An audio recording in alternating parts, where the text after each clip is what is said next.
There dude. we go. Now we're recording. You prematurely boomed. Yeah. I have a problem with that. Little premature boom every now and again. Anyway.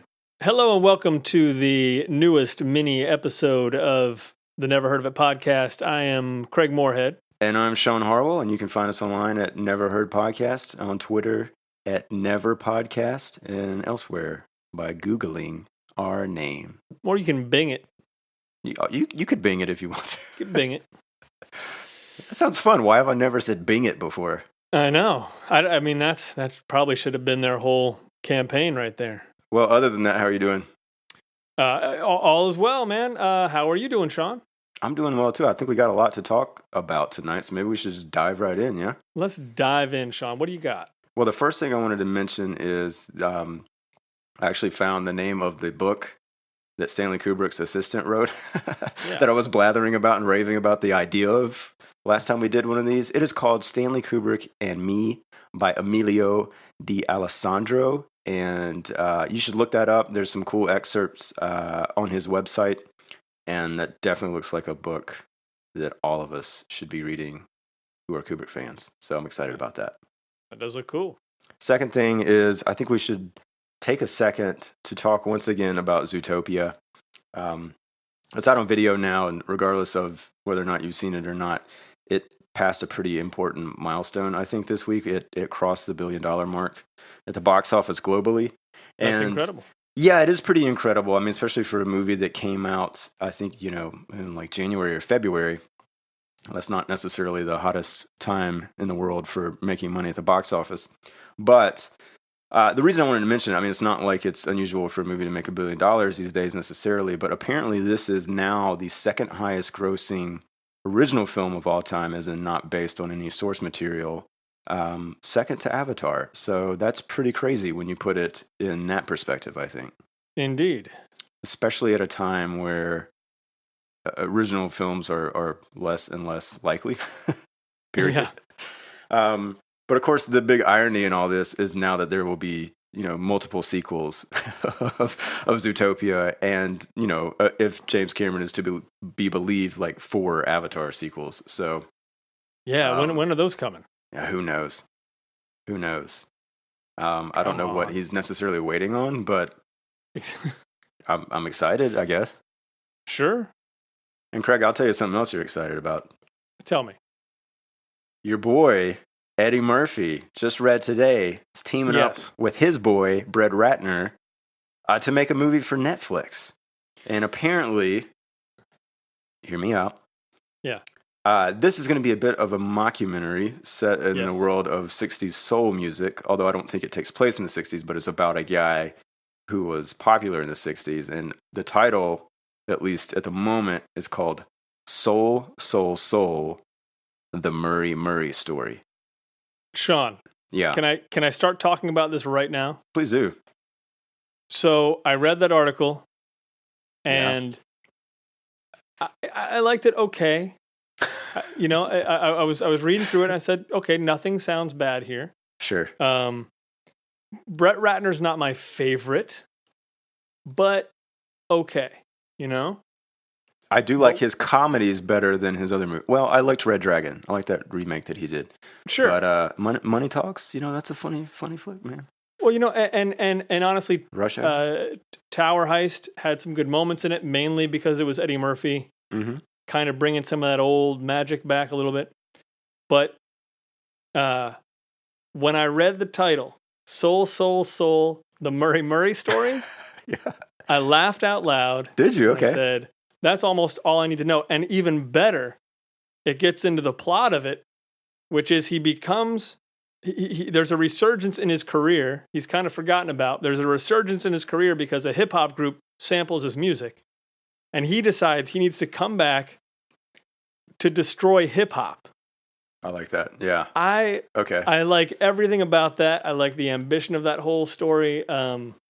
What do you think of Eddie Murphy in the mockumentary format? I mean, I'm imagining this is probably going to be somewhat improv. I mean, they're probably going to let him loose a bit, right? I think that's the thing. I think he's very good at improv anyway. He's going to be able to ad lib as much as he wants. I mean, the only thing that I think is in question is who's going to be in charge of cutting it down. Sure. Because if it's just him going off, and if he really happens to be like really be in love with himself, it may not work very well. Yeah. If people can make like tough cuts and tough choices and really save the gold, it could be incredible. So, just reading that description has me very optimistic. And I think this should be your campaign right now. You're an editor. Mm-hmm. This movie is clearly going to need probably multiple editors. Hollywood, let's get Craig on the phone. Let's make this happen. Well, you know what? Actually, Shawn, can I speak directly to Hollywood for a second? Yeah, let me put him on the line. Okay. Hollywood, this is Craig Moorhead. Call me. I think that's all I should say, probably. Oh, dude, I had the wrong number. I'm sorry. Oh, wait, who was that then? That was Hollywood, Florida. Well, maybe they need... That's fine. Yeah, they probably need some editors. Let's just leave it there. Yeah, anyway. Okay, let's move on then from that to some pretty interesting news, I thought. Having done a faith-based movie, and the listener suggested The Song many episodes ago, I saw a story today that reminded me of something I think I tried to bring up in that episode that we probably cut out because I didn't ever articulate it properly.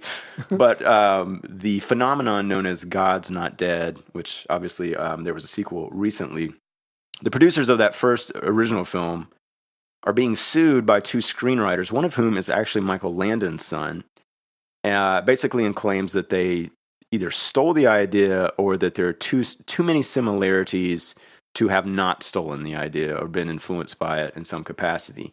Mm-hmm. Now, obviously, these sort of lawsuits happen all the time.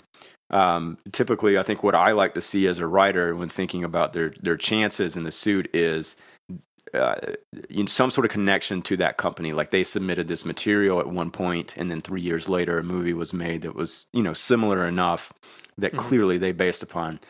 There doesn't quite appear to be that connection in the article I read, but it does. I think it raises an interesting moral conundrum, because if you are the producers of something that is based upon Christian scripture, obviously stealing would not be something that would be advised in any capacity. So I think it will be interesting to see how this plays out. And it did. I mean, I think that's kind of like I remember trying to bring up the idea of, I wonder even when making these movies if it's difficult. Let's say you're two actors, your male and your female lead. They're both married, off screen to different people. Mm-hmm. Is it icky? Do you get into some weird area to have them kiss on screen? Interesting, yeah. Does that fall under the umbrella of adultery? I don't know. Who knows how these producers kind of label themselves on the spiritual spectrum. They may not be Christians or identify as Christians at all.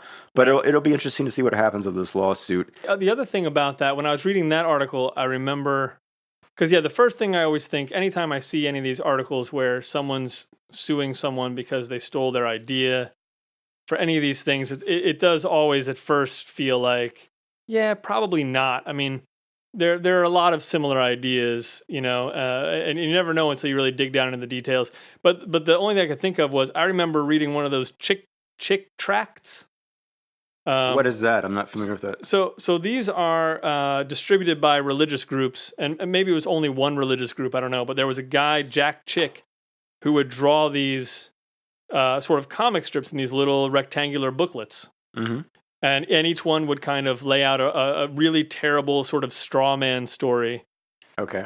And the lesson always being that, you need to be more faithful or you're going to burn in hell.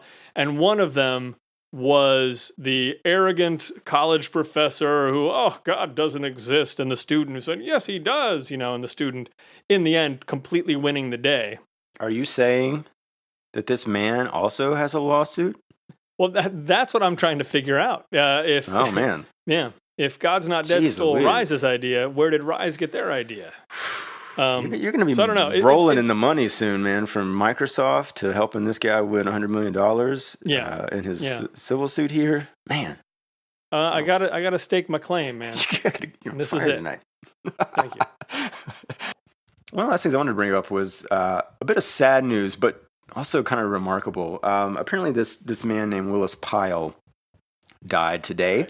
Willis Pyle, he was an animator, and I don't know, it's just crazy. Like, you see these things together, and then you're like, oh my God, like, of course, there are people that went through this experience and had this on his resume, but Pinocchio, Bambi, Fantasia, like, that's nuts. Mr. Magoo, Woody Woodpecker. I mean, just these, like, iconic pieces of animation. Yeah, I mean, I think the studio system was obviously different. Like, he went to work for Disney, apparently, in, like, 1937 as an office boy, and then worked his way up to be an assistant animator on Pinocchio.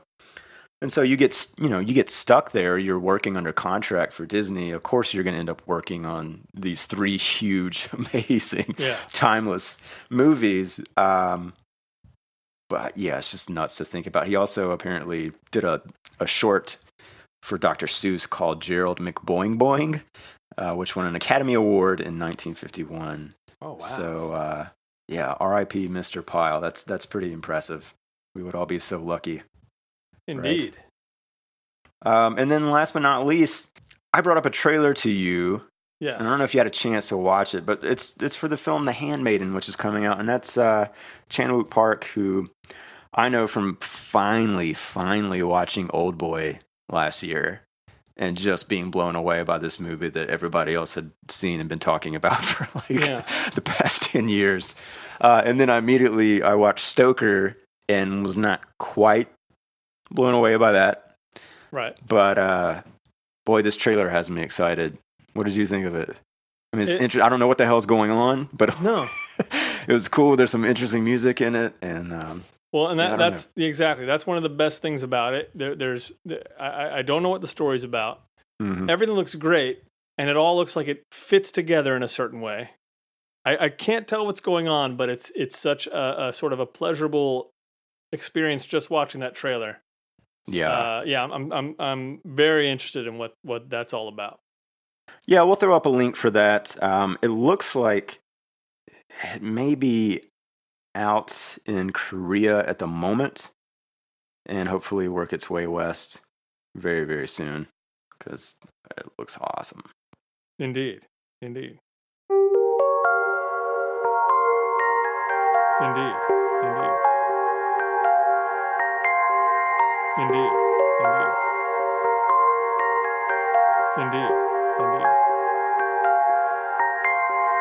Well, Craig, should we talk about what we're going to do next time? We've had a little bit of difficulty finding a decent copy of Ex-Drummer, that Belgian movie. I still would really like to see that. It's on Vudu. It's not in HD. I don't know if anybody has a decent lead on where to find this movie. Yeah. In a good quality version. I think you found a version that had like Russian subtitles. I did, which is a problem. No. Yeah. So, yeah, we're not going to go down that route again. So I thought maybe I'd run a couple titles past you real quick, and let's find our movie for next week. Let's do it. Craig, I know you've heard of this. One from the Heart? Yeah. Okay, of course. Have you seen One from the Heart? I haven't seen it yet. Me either. It's been streaming for a long time, and I did start watching it once. And I didn't stop it because I didn't like it. I just remember I just couldn't watch the whole thing at the time, and I never went back to it. So got to get there. Yeah, there's a couple missing pieces in my Coppola bio that I got to go back and pick up. All right, the next one, Heartburn. Yeah, Nicholson? Yeah, okay. Yeah. How do I not know of a Nicholson Streep Mike Nichols movie? I know. Crazy. Okay, I got a documentary I can throw at you or an action movie. I hate to be this way, but hit me with the action movie first. Okay. The Inside Man, and not the Spike Lee Inside Man. What year? Inside Man is a 1982 movie starring Dennis Hopper. Wow. You want a synopsis? Adventure. No, well, not yet. I'd like to guess what it's about. Dennis Hopper and someone named Hardy Kruger. Okay. And the movie's about Dennis Hopper trying to escape from Harvey Kruger, you said? Hardy Kruger. Harvey Kruger trying to escape Hardy. Hardy? Yeah, like Laurel and Hardy. That doesn't make any sense. I know. So it's Dennis Hopper trying to escape from Hardy Kruger's large intestine. I Inside Man. like the idea of that, Okay, but no, okay. this is not like an Inner Space sequel. That's too It's bad. a Soviet submarine ran aground on the coast of Sweden. The sub was carrying a hush-hush laser search device, which promptly vanished. I mean, it doesn't get more 80s than that, right? Wow, yeah. So I think we got to watch it. Yeah, I haven't heard of it, so let's do it. All right, everybody. This is on Amazon Prime right now. It was just added recently, so it will still be there when we do this very, very soon. So go check that out, and then we'll be back again. And if you didn't see the news, Craig and I just joined Frank and Nick on Podcasting Them Softly for an awesome episode talking about the film Buzzard from last year. And boy, that was a lot of fun, wasn't it? It's a lot of fun. It's a good talk, and it's a crazy movie. So it's definitely worth giving that a listen. Yeah, so go check that out. We're going to have those guys on our podcast real soon. Right on. Yeah, so until next time, just do what you got to do.